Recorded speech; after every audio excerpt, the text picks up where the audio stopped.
Welcome back. I'm at the Vic Juba Community Theatre with Stuart McLean. Welcome to the show. Thank you. Nice to be here. Now, can you tell me about the tour you're on right now? A tour of mostly Western Canada. It's nice to get to the smaller towns. At Christmas time we do all the big cities, which are fun in their own way. But it's nice to work on a more human scale than to be in the smaller places. I feel comfortable here. How long have you been taking the Vinyl Cafe on the road? We've been going for. We've been going, gee whiz, probably 15 years we've been traveling around. And how has the show evolved over the years? The show began as a radio show. It began as a little radio show where we played music, records in the studio, and I told little stories, and now it's this big theater show with live music and a tour. When we first started touring, it was just 3 of us in a little van, and now there's like 12 of us in a big bus with bunks and trailers and extra trucks. So it's just gotten bigger, as things tend to do. And how do you describe to people what you do? I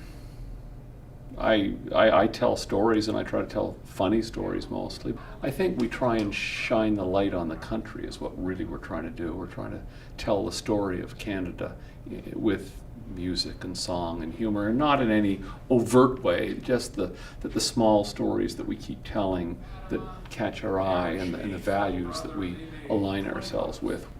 The stories are about Dave, who owns a secondhand record store, and his friends and neighbors, Kenny Wong, who runs Wong's Scottish Meat Pies, a little cafe down the street, and Dave's family also appears, and I think Dave's son, Sam, is the closest to me. He's a boy who in some ways allows me to write about my boyhood, I think. And not the details of my boyhood, but the feelings that surround boyhood, that sense of adventure and the sense of being able to explore the world. You don't really know what the world is yet. You're trying to figure it out and trying to work out what the rules are and where you fit. There's a tentativeness to that, I think. There's a bit of fear there. And I still approach the world with a certain tentativeness and a certain sense of fear. You know, we all do. And to be able to write about that through the guise of writing about a boy is a pleasing thing for me. Do you think it's almost like a kind of a therapy thing? What's therapy? You know, is it working out my feelings? Is it? I must say that my dad died 3 years ago now, and I was with him when he passed away and holding his hand. And I've noticed in the last 3 years I've written a lot of stories about younger men and their relationship with older men. Dave and his relationship with his mother's new husband, Sam and his relationship with the old man who lives next door, Dave's relationship with Sam's relationship with his father. And so, and I haven't been consciously thinking about my own father and our relationship, yet I've been writing about the relationship between sons and fathers in some way, a lot. So maybe it's my writing is a way for me to work on things that I'm wondering about. It doesn't feel that way to me, but perhaps it is. And what's next for you in the Vinyl Cafe? Well, we've been going 18 years, and we're starting to grow in the United States. You know, more and more public radio stations in the States are picking us up.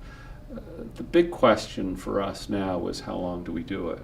Do we do 500 shows? The Simpsons, we've done it somewhere upwards of 400. The Simpsons just did 500, and there was much hoopla around that. Do we aim for 500 and then gracefully take a bow? Do we keep going as long as we can and try to come to terms with the dignity of perseverance? Do we stop now when we seem to be almost at the top of our game and take on another adventure? There are other roads that are not traveled for me, and maybe I should let this go and travel some of those roads. That's the big decision for us. Are you working on any big projects right now? I got another book coming next fall. I'm another one after that. That we line them up like planes landing at a busy airport. I wonder about a book of poetry. I wonder about stopping all of this and involving myself in public service, which is one of the roads not taken for me, running for public office and serving in that way.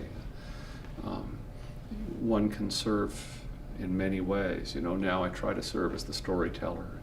Maybe I could do offer something to the greater good in another way. Are there any storytellers that you really idolize?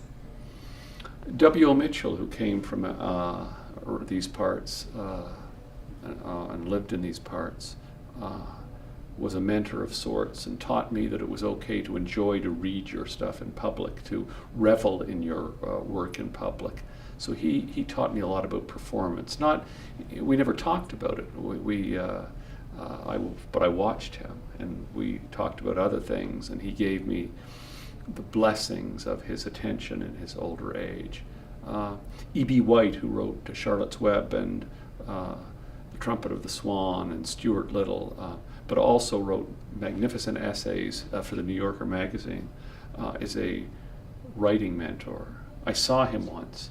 He was an older man living on a farm in the state of Maine, and I drove by the farm and had the good fortune of driving by as he was walking from the barn to the house. He was one of my heroes, and I didn't stop and bother him.